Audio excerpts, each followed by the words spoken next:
Right, what you got here is a pre-unit engine gearbox case, inner cover, outer cover, 5-speed set that will eventually, which this video is about sticking a 5-speed retrofitting one into 72.5 back to 63 in the unit construction, and all the way back to the first swinging arm in 54 or one or two models before that in the rigid, providing that they're the type that have that same centre, main shaft delay shaft.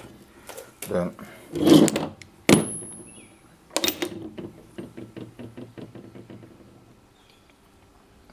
main shaft here, you can see this is a whole new set, built by LF Harris. A friend of mine, I'm doing this in a motor for him. Now with the Harris model, they started to do the bigger nuts on this end and on that end with the the corresponding washers. That sometimes I've seen this end break off when hit up with a bit of air, which you should be able to do, but if you hit it up with air to lock it, just make sure the shaft can spin freely when you do it.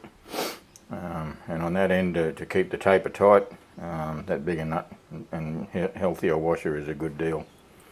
So when you're going to retrofit a 5-speed into a 4-speed, the two things you need to do in the main case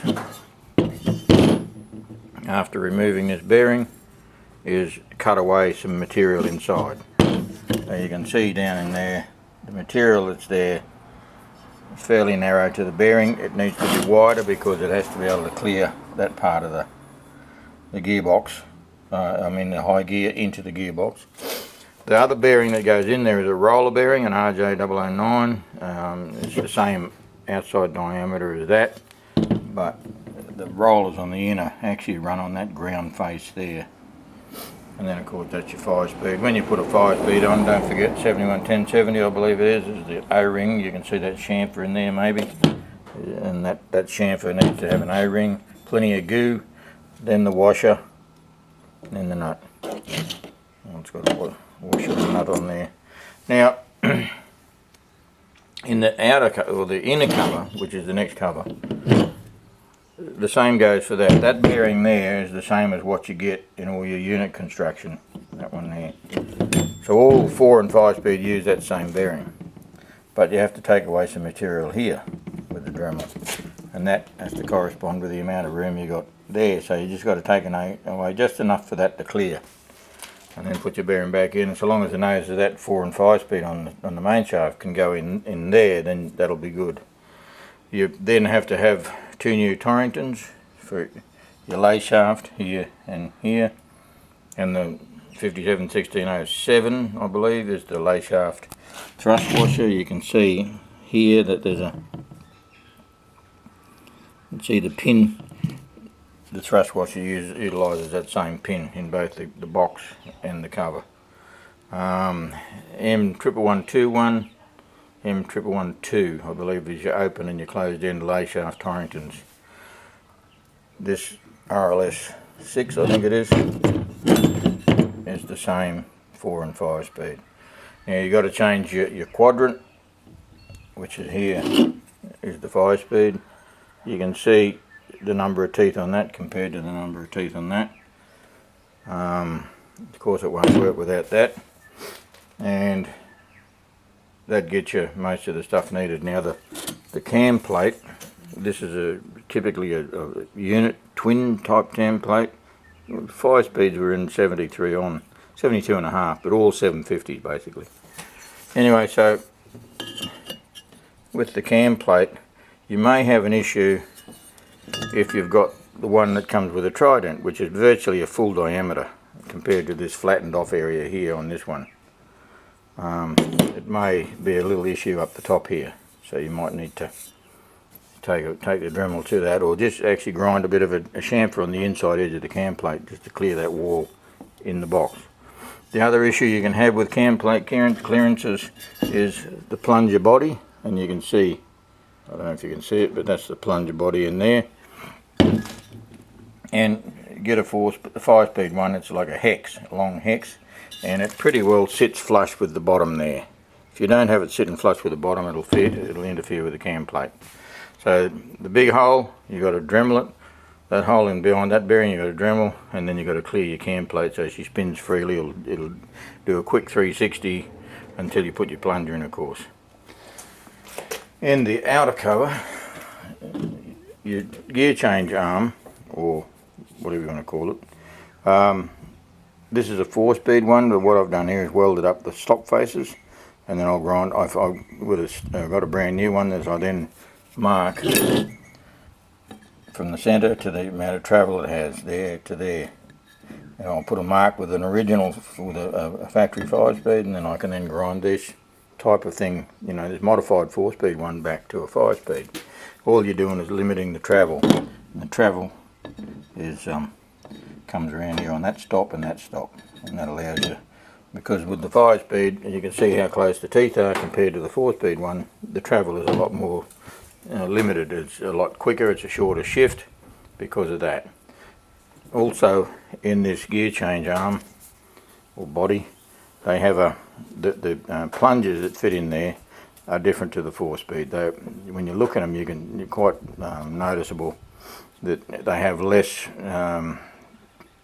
of a tooth form on the top of the cylinder that they're made to, so that they can engage with the teeth, get engaged with this as they up or down, and they can, as this thing spins, the tooth will pop out from behind the plate and then engage with that quadrant and shift it either way.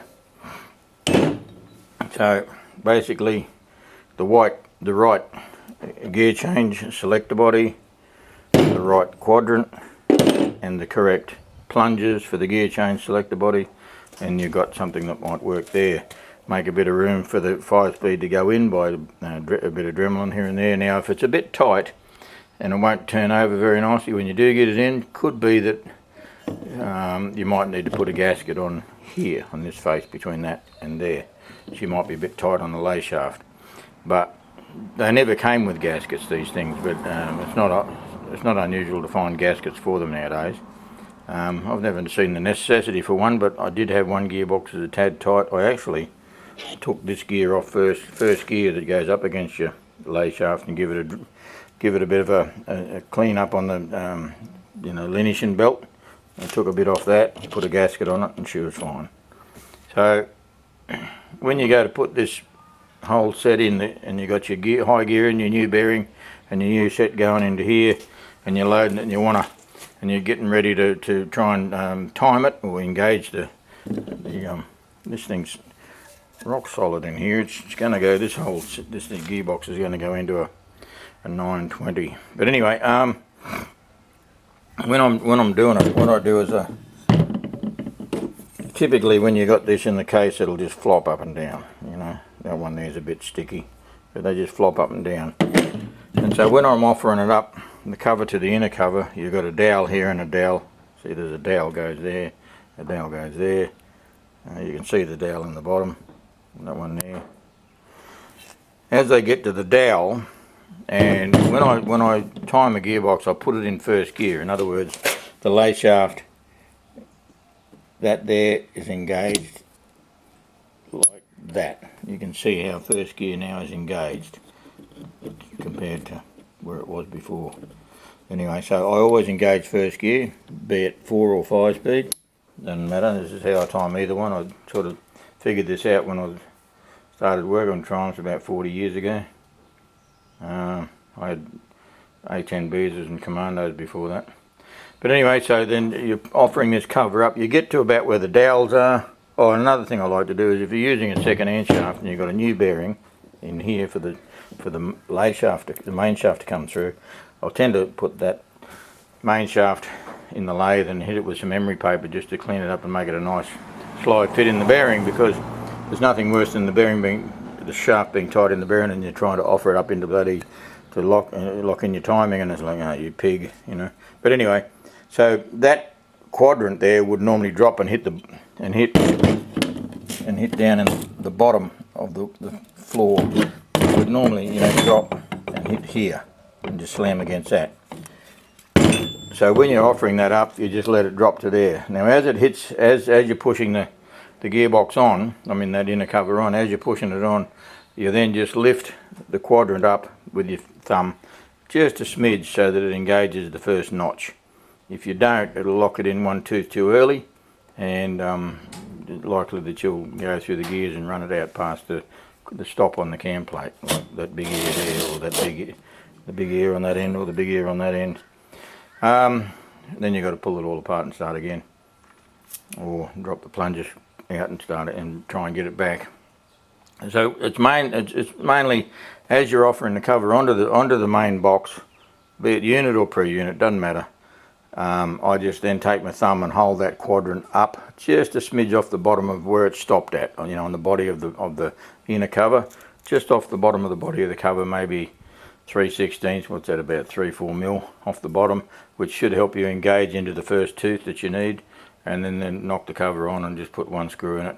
And then I get a big screwdriver and I just lever up in here, lever it all down, and then dink through the gears. You know, at the same time you're going through the gears, you always got to turn at least one shaft to make them engage.